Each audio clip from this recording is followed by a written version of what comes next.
This is the story of a man named Stanley. Stanley worked for a company in a big building where he was employee number 427.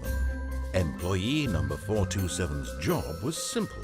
He sat at his desk in room 427 and he pushed buttons on a keyboard. Orders came to him through a monitor on his desk, telling him what buttons to push, how long to push them, and in what order.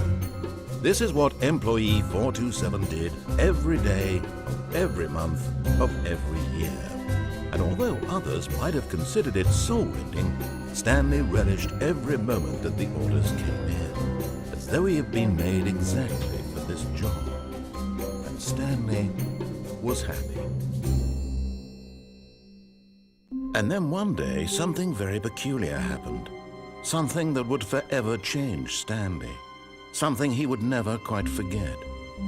He had been at his desk for nearly an hour when he realized that not one single order had arrived on the monitor for him to follow.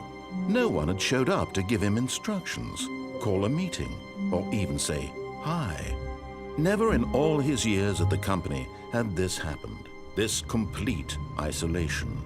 Something was very clearly wrong. Shocked, frozen solid, Stanley found himself unable to move for the longest time. But as he came to his wits and regained his senses, he got up from his desk and stepped out of his office.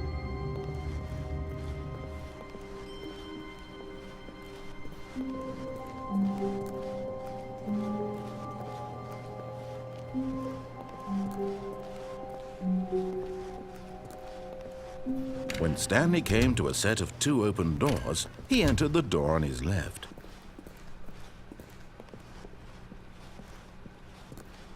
Yet there was not a single person here either. Feeling a wave of disbelief, Stanley decided to go up to his boss's office. Coming to a staircase, Stanley walked upstairs to his boss's office.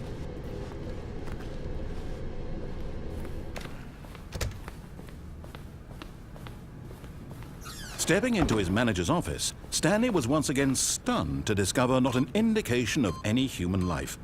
Shocked, Stanley was in such a rush to get through the story as quickly as possible, he didn't even have a single minute to just let the narrator talk. That kind of anxiety isn't healthy, so he relaxed for a few moments with some calming New Age music.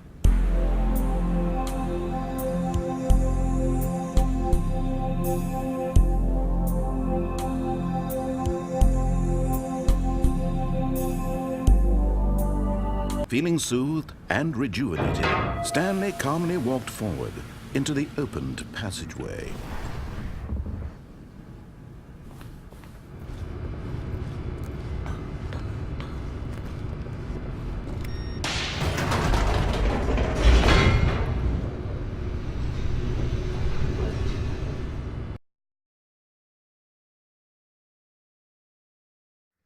Descending deeper into the building, Stanley realized he felt a bit peculiar. It was a stirring of emotion in his chest, as though he felt more free to think for himself, to question the nature of his job. Why did he feel this now, when for years it had never occurred to him? This question would not go unanswered for long.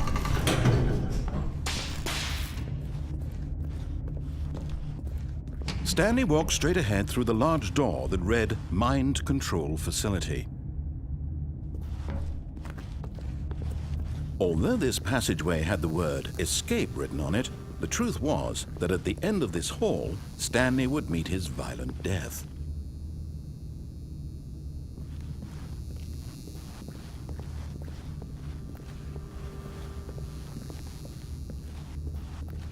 But of course, Stanley thought better of it and realized he simply had too much to live for.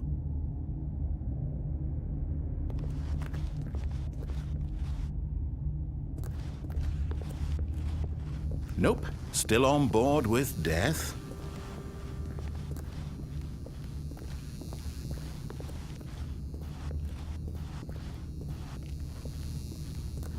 The door behind him was not shut. Stanley still had every opportunity to turn around and get back on track. At this point, Stanley was making a conscious, concerted effort to walk forward and willingly confront his death.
The lights rose on an enormous room packed with television screens. What horrible secret did this place hold? Stanley thought to himself. Did he have the strength to find out?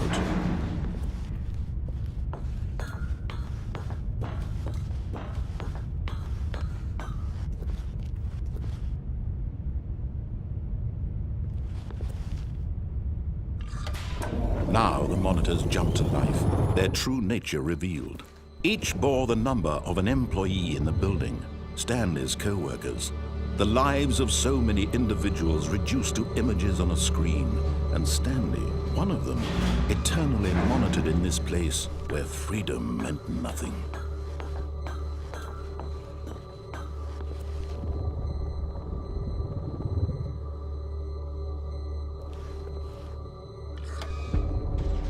This mind control facility, it was too horrible to believe. It couldn't be true.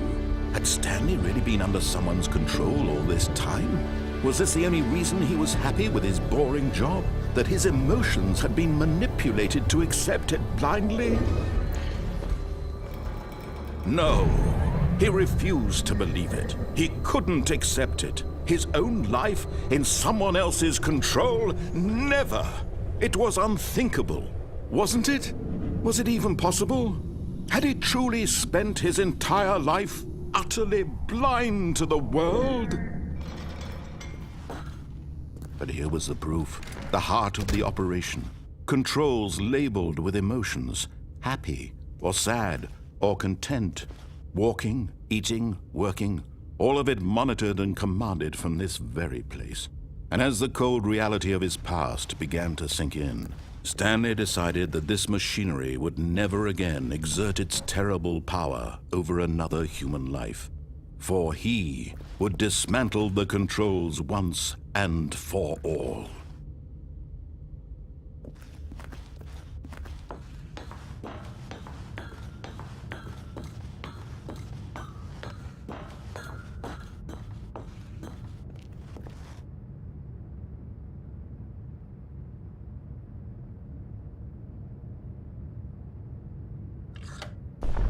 Oh, Stanley, you didn't just activate the controls, did you? After they kept you enslaved all these years, you go and you try to take control of the machine for yourself. Is that what you wanted? Control? Oh, Stanley, I applaud your effort, I really do. But you need to understand, there's only so much that machine can do. You were supposed to let it go, turn the controls off, and leave. If you want to throw my story off track, you're going to have to do much better than that. I'm afraid you don't have nearly the power you think you do. For example, and I believe you'll find this pertinent, Stanley suddenly realized he had just initiated the network's emergency detonation system. In the event that this machine is activated without proper DNA identification, nuclear detonators are set to explode, eliminating the entire complex. How long until detonation then? Let's say 2 minutes. Now this is making things a little more fun, isn't it, Stanley? It's your time to shine. You are the star. It's your story now. Shape it to your heart's desires. Oh, this is much better than what I had in mind. What a shame we have so little time left to enjoy it. Mere moments until the bomb goes off. But what precious moments each one of them is. More time to talk about you, about me, where we're going, what all this means. I barely know where to start. What's that?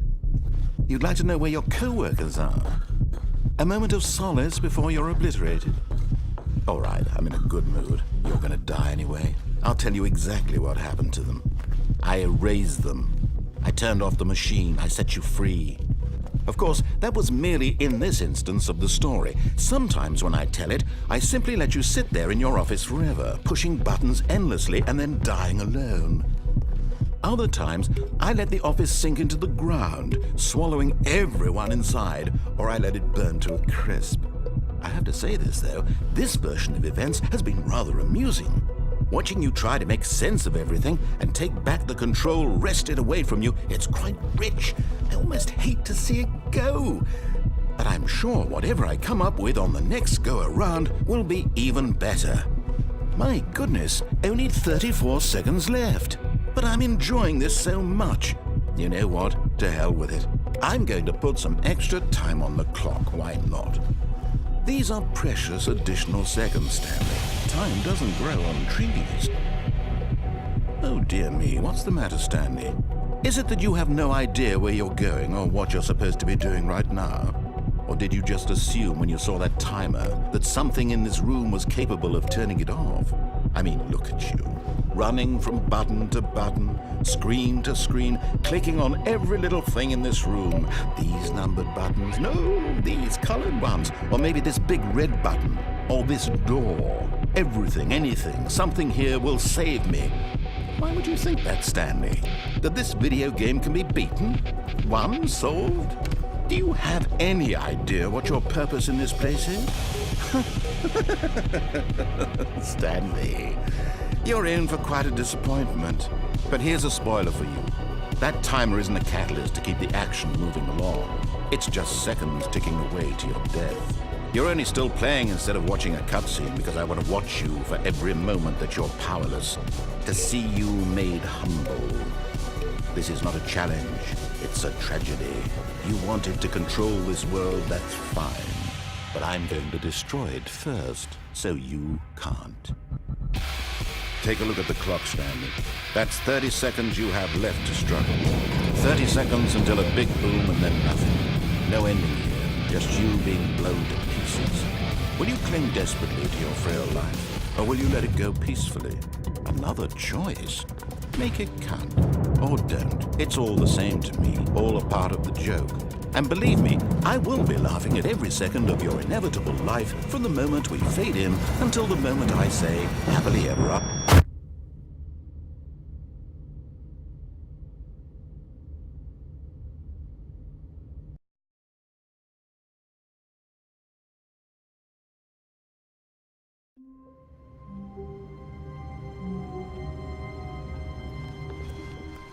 A soft wind blew outside and perhaps rain started, and if it did, it stopped shortly after. Stanley hoped that he would one day see weather.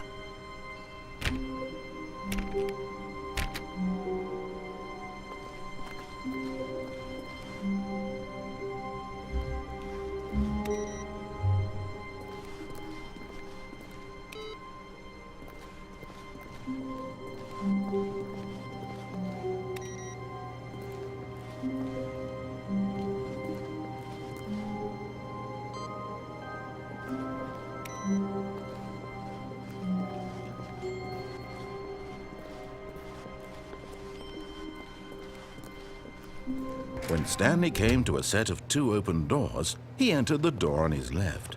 This was not the correct way to the meeting room, and Stanley knew it perfectly well. Perhaps he wanted to stop by the employee lounge first, just to admire it. Ah, yes, truly a room worth admiring. It had really been worth the detour after all, just to spend a few moments here in this immaculate, beautifully constructed room. Stanley simply stood, but eager to get back to business, Stanley took the first open door on his left.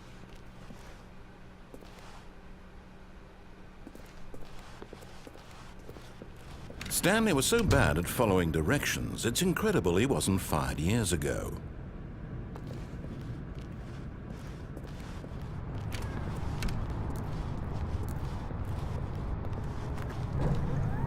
Look, Stanley, I think perhaps we've gotten off on the wrong foot here.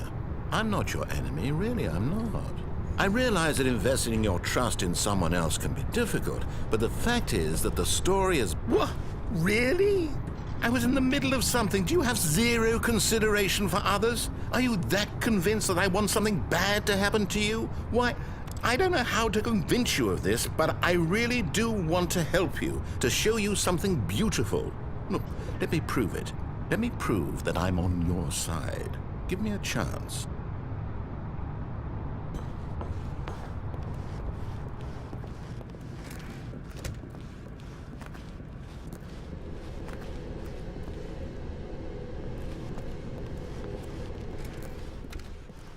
Now listen carefully, this is important. Stanley walked through the red door. Aha, perhaps you misunderstood. Stanley walked through the red door.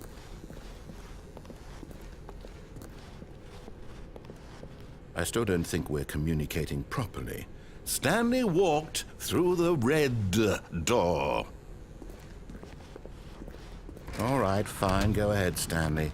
You want to know so badly what's out there? You want to find out what lies at the end of this road you've chosen? Well, don't let me stop you. You see? There's nothing here. I haven't even finished building this section of the map because you were never supposed to be here in the first place. Broken rooms, exposed developer textures. Is this what you had wanted? Was it worth ruining the entire story I had written out specifically for you?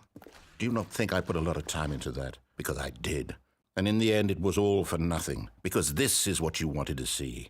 Help me here, Stanley. Help elucidate these strange and unknowable desires of yours. What would have made this game better? What did you want to see? Vehicles? Skill trees? Work with me. You've given me absolutely nothing so far. Tell you what, let me take a stab in the dark at a new design, and you can give me some feedback. There we go. A third option. This already feels leaps ahead of where we were before. Go ahead, Stanley. Take it for a spin.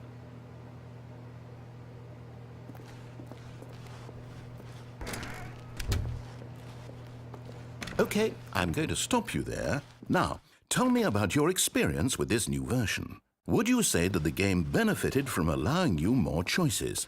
Feel free to be honest. I'm looking for some real critical feedback here. Aha! You see, I knew I was onto something. Where do these flashes of inspiration come from? How did I know the game needed a third door? Well, it's instinct mostly, a calling in your gut. I really couldn't say where the idea came from, except that I felt it in my soul. You can't teach that, Stanley. Don't even try.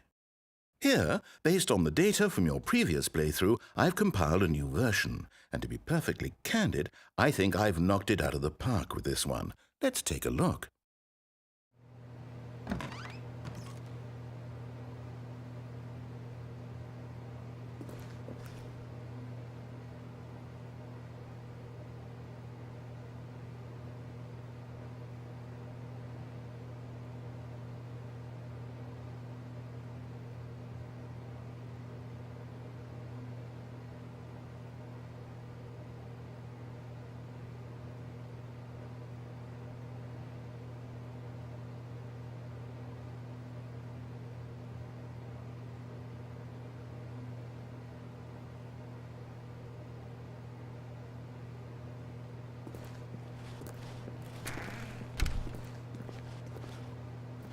Now, would you say that competitive leaderboard helped you feel motivated to keep walking through doors? Again, honest answers, please.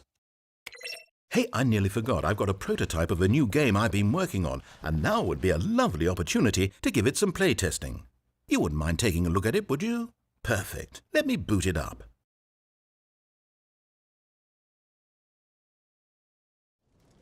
In this game, the baby crawls left towards danger. You click the button to move him back to the right, and if he reaches the fire, you fail. It's a very meaningful game, all about the desperation and tedium of endlessly confronting the demands of family life. I think the art world will really take notice. But of course, the message of the game only becomes clear once you've been playing it for about 4 hours. So why don't you give it 4 hours of play to make sure it's effective? Be sure to keep notes on your experience.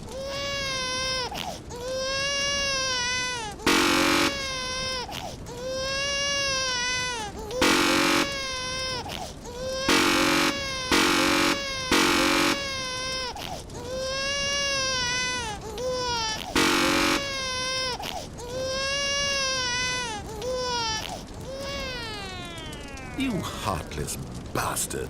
Did you do it because you hate babies or purely to spite me? Because if it's the latter, well, I don't know what to do. I'm completely out of ideas. I can't think of a single thing that might improve the experience for me. I'm not even going to try. I'm out, I'm done. It's over. Thank you for playing. Your input was extremely valuable. Oh, hey, since my game was so awful, why don't we play someone else's game, just to ease the pain? Let's see. What do we have here? Yes, this seems like it'll work. Let's give it a shot.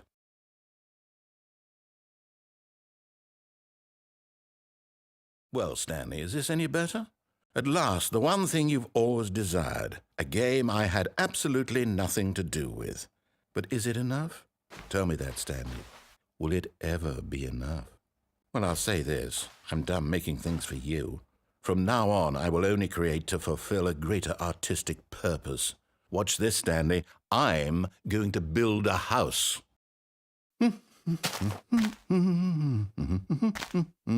This will go here, no, here, and then...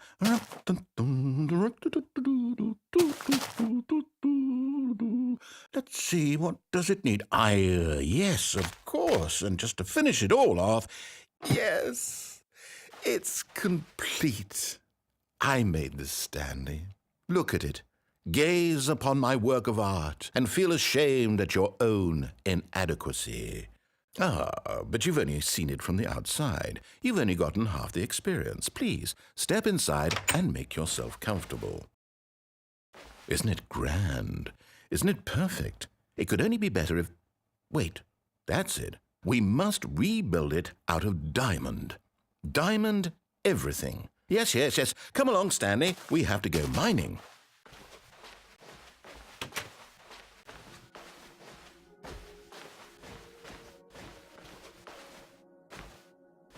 Oh my, it looks like it's going to get a bit dark. Have you brought a light? Oh, no. This is far more open-ended than I had in mind. I'm looking for something more narrow and linear. Something that makes you feel utterly irrelevant. This won't do at all. 1 out of 5. Even the diamonds couldn't save this one. Okay, new game.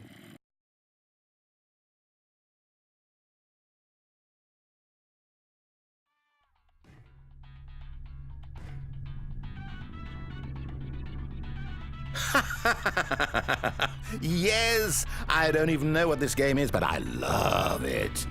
You, trapped in a glass box with no way out, listening to me talk. Oh, it's inspired. I couldn't have done it any better myself. What is this game even supposed to be? I can't figure it out. Okay, now I'm curious. Let's go find out what the hell this is.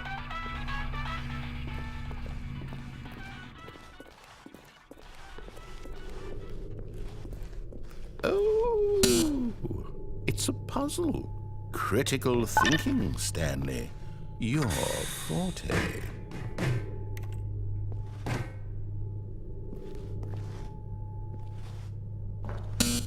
Genius. No, actually, you know what? I think that's plenty. I really don't care much to see you stumble through any more of these games, and I highly doubt you're any wiser for the experience. Which is why, rather than continue to waste my time, I'm just going to leave you here.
I wonder what he found.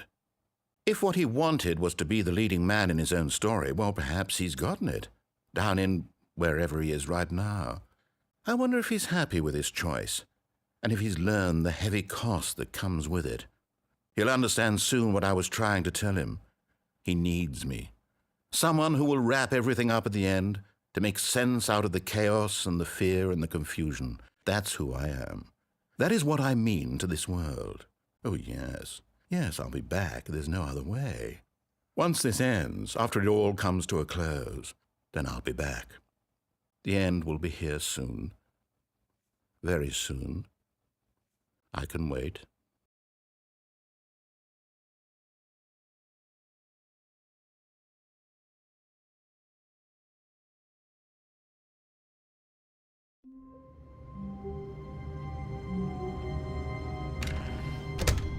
But Stanley simply couldn't handle the pressure. What if he had to make a decision? What if a crucial outcome fell under his responsibility? He had never been trained for that. No. This couldn't go any way except badly. The thing to do now, Stanley thought to himself, is to wait. Nothing will hurt me. Nothing will break me. In here I can be happy forever. I will be happy. Stanley waited. Hours passed, then days. Had years gone by? He no longer had the ability to tell. But the one thing he knew for sure, beyond any doubt, was that if he waited long enough, the answers would come. Eventually, someday, they would arrive. Soon, very soon now, this will end. He will be spoken to. He will be told what to do. Now it's just a little bit closer. Now it's even closer. Here it comes.